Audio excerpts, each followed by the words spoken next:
what there happened. I'm here in Taytay, Rizal. Hi there guys and gals. Good day to everyone. I'm walking, going there at the junk shop, selling this scraps, empty boxes. Welcome to my day 9. Some kind of a tiring, but it's okay. But it's fulfilling.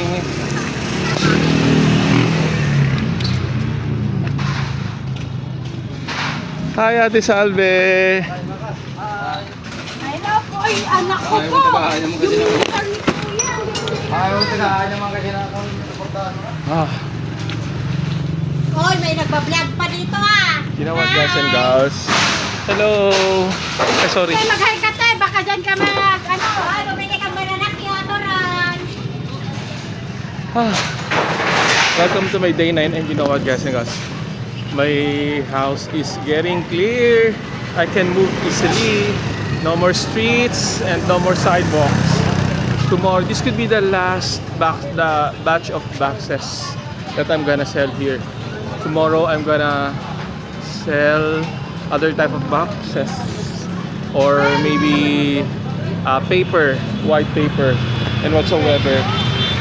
And then I might be segregating the empty cans, empty bottles, and totally it will be clear. Okay, if you have some scraps, sell it to the chunk shop and it will turn into money. Bye for now.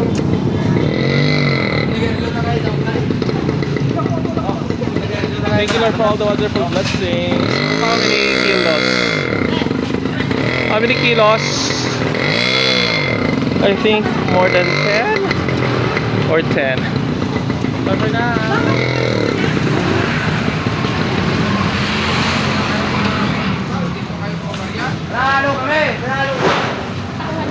How many kilos?